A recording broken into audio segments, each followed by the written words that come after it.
ಶಾಸಕಾಂಗ ಮತ್ತು ಕಾರ್ಯಾಂಗ ಒಂದೇ ರಥದ ಎರಡು ಗಾಲಿ ಇದ್ದಂತೆ. ಪಟ್ಟಣದಲ್ಲಿ ಶಾಸಕ ಶಿವರಾಮ್ ಹೆಬ್ಬಾರ್ ಅಭಿಮತ. ಯಲ್ಲಾಪುರ ಪಟ್ಟಣದ ಗಾಂಧಿ ಕುಟೀರದಲ್ಲಿ ನಡೆದ ತಾಲೂಕಾ ಮಟ್ಟದ ಜನಸ್ಪಂದನ ಸಭೆಯ ಅಧ್ಯಕ್ಷತೆ ವಹಿಸಿ ಶಾಸಕ ಶಿವರಾಮ್ ಹೆಬ್ಬಾರ್ ಮಾತನಾಡಿ, ಶಾಸಕಾಂಗ ಮತ್ತು ಕಾರ್ಯಾಂಗ ಒಂದು ರಥದ ಎರಡು ಗಾಲಿ ಇದ್ದಂತೆ. ನಾವೆಷ್ಟೇ ವೇಗವಾಗಿ ಮುನ್ನಡೆದರೂ ಅಧಿಕಾರಿಗಳು ಅದನ್ನು ಅಷ್ಟೇ ವೇಗವಾಗಿ ಜಾರಿಗೆ ತರದಿದ್ದರೆ ಅಭಿವೃದ್ಧಿ ಕುಂಠಿತವಾಗುತ್ತದೆ ಎಂದರು.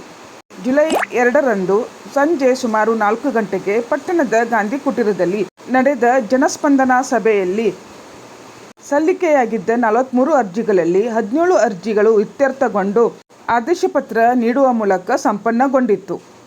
ಸಭೆಯಲ್ಲಿ ಹೆಸ್ಕಾಂ ಹಾಗೂ ಕೆಎಸ್ಆರ್ಟಿಸಿ ಕುರಿತು ಹೆಚ್ಚಿನ ಅಹವಾಲುಗಳು ಕೇಳಿಬಂದವು. ಹೆಸ್ಕಾಂ ಗ್ರಾಮೀಣ ಭಾಗದಲ್ಲಿ ವಿದ್ಯುತ್ ಕಣ್ಣು ಮುಚ್ಚಾಲೆಯಾಡುತ್ತಿದೆ. ಕಳಚೆ ಭಾಗದಲ್ಲಿ ಭೂಕುಸಿತದ ನಂತರ 3 ಕಿಲೋಮೀಟರ್ ಹೊಸದಾಗಿ ಲೈನ್ ಎಳೆಯಲಾಗಿದ್ದು ಈವರೆಗೂ ವಿದ್ಯುತ್ ಸಂಪರ್ಕ ನೀಡಲಾಗಿಲ್ಲ ಎಂದು ಗ್ರಾಮಸ್ಥರು ದೂರಿದರು. ಅದಕ್ಕೆ ಶಾಸಕರು ಶೀಘ್ರವಾಗಿ ವಿದ್ಯುತ್ ಸಂಪರ್ಕ ಕಲ್ಪಿಸುವಂತೆ ಹೆಸ್ಕಾಂ ಅಧಿಕಾರಿಗಳಿಗೆ ಸೂಚಿಸಿದರು. ಹೋಮ್ ಸ್ಟೇ ಮಾಲೀಕ ನಿರಂಜನ್ ಹೆಗಡೆ ಪ್ರವಾಸೋದ್ಯಮವನ್ನು ಬೆಳೆಸಬೇಕೆಂದು ಎಲ್ಲರೂ ಹೇಳುತ್ತಾರೆ. ಆದರೆ ಗ್ರಾಮೀಣ ಭಾಗದಲ್ಲಿರುವ ಹೋಮ್ ಸ್ಟೇಗಳಿಗೆ ವಿದ್ಯುತ್ ವ್ಯತ್ಯಯ ದೊಡ್ಡ ಸಮಸ್ಯೆಯಾಗಿ ಕಾಡುತ್ತಿದೆ. ಪಟ್ಟಣ ಪ್ರದೇಶದಲ್ಲಿ ಕರೆಂಟ್ ಇದ್ದರೂ ಗ್ರಾಮೀಣ ಭಾಗದಲ್ಲಿ ಸಂಜೆ ಹೋದರೆ ಬೆಳಗಿನವರೆಗೂ ಕರೆಂಟ್ ಇರುವುದಿಲ್ಲ. ಉದ್ಯಮ ನಡೆಸುವುದು ಕಷ್ಟ ಸಾಧ್ಯವಾಗಿದೆ ಎಂದು ಅಳಲು ತೋಡಿಕೊಂಡರು. ಆನಗೋಡು ಗ್ರಾಮ ಪಂಚಾಯಿತಿ ವ್ಯಾಪ್ತಿಯಲ್ಲಿ ಕೆಲ ಮನೆಗಳ ಮೇಲೆ ವಿದ್ಯುತ್ ತಂತಿ ಹಾದು ಹೋಗುತ್ತಿದ್ದು ಇದನ್ನು ತೆರವುಗೊಳಿಸುವಂತೆ ಪಂಚಾಯತ್ ಉಪಾಧ್ಯಕ್ಷೆ ಕೋರಿದರು.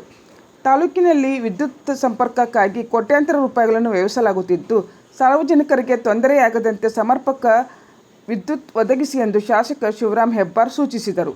ಇನ್ನು ಗ್ರಾಮೀಣ ಭಾಗದಲ್ಲಿ ಬಸ್ ಸೌಲಭ್ಯ ಸಮರ್ಪಕವಾಗಿಲ್ಲ. ಇದರಿಂದ ಪಟ್ಟಣಕ್ಕೆ ಬರುವ ಜನರಿಗೆ ಹಾಗೂ ವಿದ್ಯಾರ್ಥಿಗಳಿಗೆ ತೊಂದರೆಯಾಗುತ್ತಿದೆ. ಹೆಚ್ಚುವರಿ ಬಸ್ಗಳನ್ನು ಬಿಡಬೇಕೆಂದು ಸಾರ್ವಜನಿಕರು ಆಗ್ರಹಿಸಿದರು. ಇದೇ ಸಂದರ್ಭದಲ್ಲಿ ಕೆಎಸ್ಆರ್ಟಿಸಿ ಸಿಬ್ಬಂದಿಗಳ ಪತ್ನಿಯರು ಸಿಬ್ಬಂದಿಗಳಿಗೆ ವಸತಿ ವ್ಯವಸ್ಥೆ ಇಲ್ಲವಾಗಿದ್ದು ಇಲ್ಲಿ ಕಾರ್ಯನಿರ್ವಹಿಸುವ ಬಹುತೇಕರು ಉತ್ತರ ಕರ್ನಾಟಕದ ಭಾಗದಿಂದ ಆಗಮಿಸುತ್ತಾರೆ. ಬಾಡಿಗೆ ಮನೆ ನಿರ್ವಹಣೆ ಕಷ್ಟ ಸಾಧ್ಯವಾಗಿದೆ. ಹೀಗಾಗಿ ಸಿಬ್ಬಂದಿಗಳಿಗಾಗಿ ವಸತಿ ಸಮುಚ್ಚಯ ನಿರ್ಮಾಣ ಮಾಡಿಕೊಡುವಂತೆ ತಮ್ಮ ಅಹವಾಲು ಸಲ್ಲಿಸಿದರು. ತಾಲೂಕಿನ ಪ್ರವಾಸಿ ಸ್ಥಳಗಳಿಗೆ ಹೆಚ್ಚುವರಿ ವಾಹನ ಶುಲ್ಕ ವಸೂಲಾತಿ ಮಾಡಲಾಗುತ್ತಿರುವ ಕುರಿತು ದೂರು ಕೇಳಿಬಂದ ಹಿನ್ನೆಲೆಯಲ್ಲಿ ಯಾವುದೇ ಕಾರಣಕ್ಕೂ ಜಿಲ್ಲಾಧಿಕಾರಿಗಳ ಆದೇಶ ಇಲ್ಲದೆ ಶುಲ್ಕ ವಸೂಲಾತಿ ಮಾಡಬಾರದು ಎಂದು ಪ್ರವಾಸೋದ್ಯಮವನ್ನು ಪ್ರೋತ್ಸಾಹಿಸಬೇಕೇ ಹೊರತು ಪ್ರವಾಸಿಗರ ಮೇಲೆ ಹೊರೆ ಹೇರಬಾರದು ಎಂದು ಶಾಸಕ ಶಿವರಾಮ್ ಹೆಬ್ಬಾರ್ ಎಚ್ಚರಿಸಿದರು. ಬೆಡ್ತಿ ಕುಡಿಯುವ ನೀರಿನ ಯೋಜನೆಗೆ ಬಳಸಲಾದ ಯಂತ್ರೋಪಕರಣಗಳು ಲಕ್ಷಾಂತರ ಮೌಲ್ಯದ್ದಾಗಿದ್ದು ಅವುಗಳು ಕಳುವಾಗಿರುವ ಕುರಿತು ಸಮರ್ಪಕ ತನಿಖೆಯಾಗಬೇಕೆಂದು ಆಗ್ರಹಿಸಿದರು.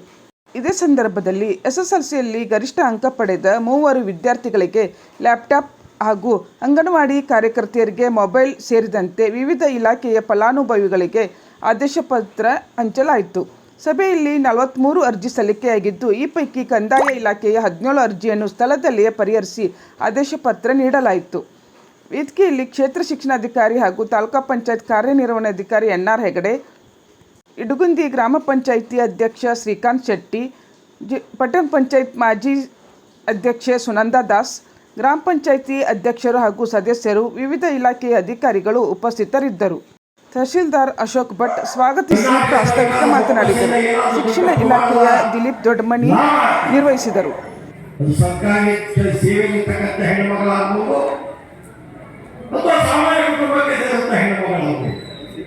ಅದು ಗೃಹಲಕ್ಷ್ಮಿ, ಅದು ಭಾಗ್ಯಲಕ್ಷ್ಮಿ, ಅದು ಪುಕ್ಕಟೆ ಬಸ್ಸು, 5 ಕೆಜಿ ಅಕ್ಕಿ ಹೆಚ್ಚಿಕೊಳ್ಳುವ ದುಡ್ಡು, 1 ವರ್ಷಕ್ಕೆ 54,000 ಕೋಟಿ ಹೆಚ್ಚಿಕೊಂಡ ಮೊತ್ತದಾಗ ಕರ್ನಾಟಕ ಸರ್ಕಾರದ ಖಜಾನೆಯಿಂದ ಹೆಣ್ಣು ಮಕ್ಕಳ ಜೇಬಿಗೆ ಇರತಕ್ಕಂಥದ್ದನ್ನು ನಾನು ಕಳೆದ 3 ತಿಂಗಳಿಂದ 12,000 ರೂಪಾಯಿ ಕರೆಂಟ್ ಬಿಲ್ಲು, ಪ್ರತಿ ತಿಂಗಳು 15,000 ರೂಪಾಯಿ ಪೆಟ್ರೋಲ್ ಖರ್ಚು ಮಾಡ್ತಾ ಇದ್ದೀನಿ. ಪ್ರತಿ ದಿವಸ ರಾತ್ರಿ 8:30-9 ಗಂಟೆಗೆ ಹೋದ ಕರೆಂಟ್ ಬೆಳಗ್ಗೆ ಆಸರೆ ಕುಡ್ಕೊಂಡು ಬರ್ತದೆ 7:30. ಇಲ್ಲಿ ಲೈನ್ ಏನು ಪ್ರಾಬ್ಲಮ್ ಇರಲ್ಲ, ಏನು ಇರಲ್ಲ. ರೂರಲ್ ಲೈನ್ನ ಹೆಸ್ಕಾಂ ಗ್ರಿಡ್ ಇನ್ಚಾರ್ಜು ಟ್ರಿಪ್ ಆದ್ರೆ ಮತ್ತೆ ಹಾಕುವಂತ ಪ್ರಯತ್ನನೇ ಮಾಡೋದಿಲ್ಲ. ಯಲ್ಲಾಪುರದವರಿಗೆ 10 ನಿಮಿಷದಲ್ಲಿ ಕರೆಂಟ್ ಬರ್ತದೆ, ಹಳ್ಳಿಯಲ್ಲಿ ಇದ್ದವರಿಗೆ ಬೆಳಗ್ಗೆ ಆಸರೆ ಕುಡ್ಕೊಂಡು ಬರ್ತದೆ ಅಂತಂದ್ರೆ ರೂರಲ್ ಲೈನ್ ಅನ್ನ ನೆಗ್ಲೆಕ್ಟ್ ಮಾಡ್ತಾ ಇದ್ದಾರೆ.